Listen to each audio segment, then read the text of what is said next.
నిజామాబాద్ నగరంలోని సుభాష్ నగర్ రామాలయంలో శ్రీ సీతారాముల వారి కళ్యాణ మహోత్సవానికి అంగరంగ వైభవంగా ఏర్పాట్లు జరుగుతూ ఉన్నాయి. మరి రేపు జరగబోయే స్వామివారి కళ్యాణానికి ఎంతమంది రాబోతూ ఉన్నారు, భక్తులకు ఎలాంటి ఏర్పాట్లు చేస్తూ ఉన్నారో ఆలయ కమిటీ వారు ఉన్నారు, వారితో మాట్లాడి అడిగి తెలుసుకునే ప్రయత్నం చేద్దాం. మేడం నమస్తే, రేపు ఎంతమంది వస్తూ ఉన్నారు, ఎట్లాంటి ఏర్పాట్లు చేస్తూ ఉన్నారు, రేపు కళ్యాణం ఎన్ని గంటలకు జరగబోతా ఉంది? జై శ్రీమన్నారాయణ అండి. మేము సుభాష్ నగర్ రామాలయం మేము ప్రతి ఏడు చూస్తున్నాము. రాముడు గత 40 సంవత్సరాల నుండి ఎన్ని ఉత్సవాలు జరుగుతున్నాయి, యథావిధిగా ప్రతి సంవత్సరం అదే చేస్తున్నాము. సో లాస్ట్ ఇయర్ మాకు 7,000 to 8,000 క్రౌడ్ వచ్చింది, అంటే భక్తులు.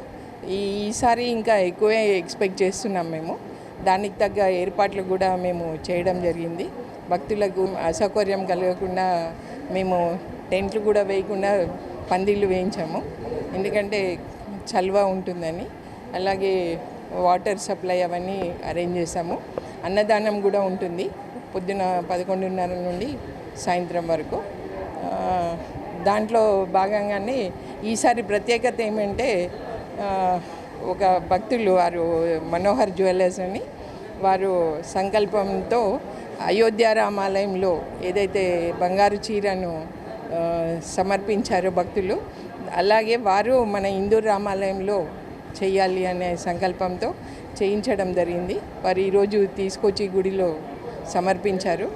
సో భగవంతుడు వారికి ఆయుర ఆరోగ్యాలు ఇవ్వాలని నేను కోరుకుంటున్నాను. అలాగే మా భక్తులందరూ కూడా సహకారంతో అభివృద్ధి ఇంకా జరగాలని, మా ఆలయం ఇంకా భక్తులందరూ సేవించుకోవాలి, రాముడు కూడా అందరికీ కోరికలు తీర్చాలని నేను సంకల్పం చేసుకుంటున్నాను. 10 నుండి ప్రోగ్రామ్ స్టార్ట్ అవుతాయి, 12కి కళ్యాణం స్టార్ట్ అవుతుంది. ఇంకో ప్రత్యేకత ఏంటంటే, స్వామివారి కోరికన్నా సంకల్పం తెలీదు. మేము ఈసారి మొత్తం మహిళా కమిటీ చేయడం జరుగుతుంది. మేము మహిళా కమిటీ తీసుకున్న తర్వాతే మేము 12 సంవత్సరాల తర్వాత పవిత్రోత్సవం అనే కార్యక్రమం కూడా పెద్ద ఎత్తున చేయడం జరిగింది. దానికి జిఎస్ స్వామి వారు కూడా వచ్చి ఆశీర్వచనం ఇచ్చి వెళ్ళారు.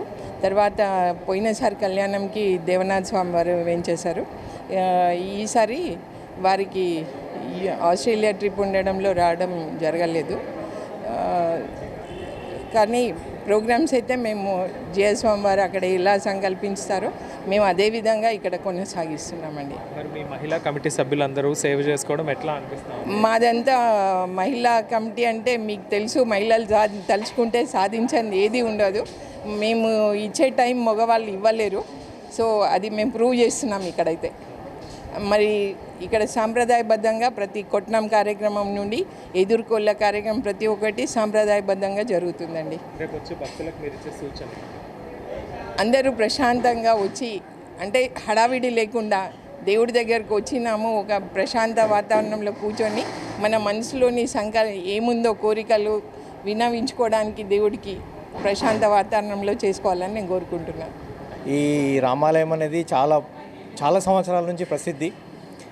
ఇక్కడ చాలా ప్రశిష్టమైనటువంటి కార్యక్రమాలు జరుగుతుంటాయి. ఈ శ్రీరామనవమి సందర్భంగా ఇక్కడ ఉండేటువంటి కమిటీ అద్భుతమైనటువంటి కమిటీ. ఇప్పటిదాకా మేము ఇక్కడ చూడలేదు.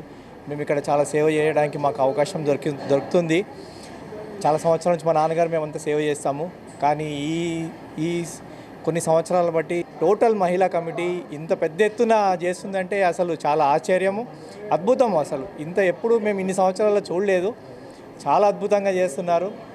రామదేవుడి సేవ చేయడం అన్నిటికంటే భాగ్యం. అది వారికి దొరకడం, వాళ్ళ ద్వారా మాకు దొరకడము మాకు చాలా ఆనందదాయకం. ధన్యవాదాలు. జై శ్రీమన్నారాయణ. సీతమ్మ వారికి మా ద్వారా శారీ చెందినందుకు నాకు చాలా హ్యాపీగా ఉంది.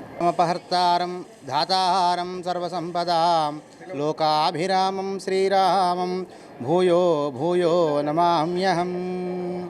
జై శ్రీమన్నారాయణ.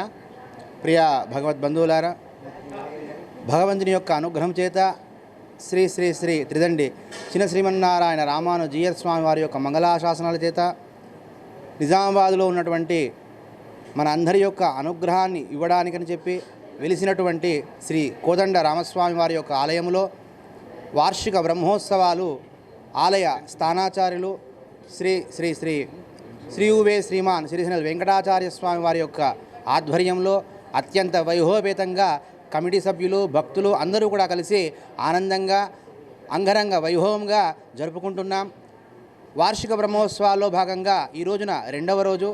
నిన్న ఉదయం పుణ్యావాచన కార్యక్రమంతో ధ్వజారోహణ కార్యక్రమం గరుడ కళ్యాణ మహోత్సవాన్ని జరిపించుకొని సాయంకాలం దేవతా ఆహ్వానం చేసుకొని 14 లోకాల్లో ఉన్నటువంటి స్వాములందరినీ కూడా భగవంతుని ఆ యొక్క కళ్యాణ మహోత్సవానికి ఆహ్వానం చేసుకొని ఈ రోజున ఆ వచ్చినటువంటి భగవంతుని యొక్క మూలమంత్రాలతో హవన కార్యక్రమం చేసుకొని స్వామివారికి రేపు జరిగేటువంటి సీతారాముల కళ్యాణ మహోత్సవం అంత్య వైభవపేతంగా అంగరంగ వైభవంగా జరుపుకునేటువంటి కళ్యాణ మహోత్సవంలో భాగంగా ఈ రోజున సాయంకాలం స్వామివారికి ఎదుర్కోళ్ళ కార్యక్రమం సాయంత్రం 6 గంటలకు అత్యంత వైభవపేతంగా జరుపుకుంటాం.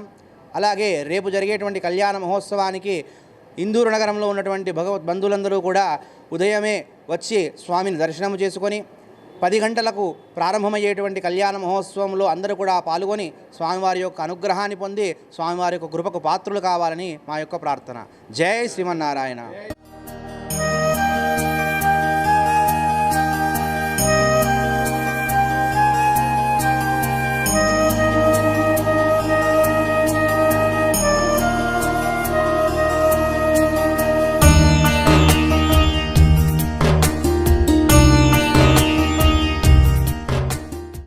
జై శ్రీమన్నారాయణ. అందరికీ ముందుగా శ్రీరామనవమి శుభాకాంక్షలు. ఈ సుభాష్ నగర్ రామాలయంలో గత 20 సంవత్సరాల నుండి ఇక్కడ బ్రహ్మోత్సవాలు బ్రహ్మాండంగా జరుగుతున్నాయి. అందులో భాగంగా 3rd నుంచి రేపు కళ్యాణం వరకు కూడా అనేక కార్యక్రమాలు జరుగుతున్నాయి. భక్తులందరూ కూడా ఎక్కువ సంఖ్యలో వచ్చి పాల్గొనాలని కోరుకుంటున్నాను. అనేక కార్యక్రమాలు ఉన్నాయి, హోమాలు జరుగుతున్నాయి, ప్రతిరోజు కూడా హోమ కార్యక్రమాలు ఉన్నాయి. భక్తులందరూ కూడా పెద్ద సంఖ్యలో వచ్చి పాల్గొనాలని. ఈరోజు సాయంత్రము ఉల్క కొట్టిన పూజ కూడా ఉంది కాబట్టి అందరూ రావాలని కోరుకుంటున్నాను. ముందుగా అందరికీ శ్రీరామనవమి శుభాకాంక్షలు. నేను గత 20 years నుంచి సేవ చేసుకుంటున్నాను. సో నాకు చాలా హ్యాపీగా ఉంది. నేను, నా పిల్లలు, మా ఫ్యామిలీ అంతా కూడా ఇక్కడికి వచ్చి ప్రతి ఒక్క కార్యక్రమము సేవ చేసుకుంటూ ఉంటాము. రాముడు మా అందరి మీద కరుణించాలని, అలాగే భక్తుల మీద కూడా కరుణించాలని కోరుకుంటున్నాను.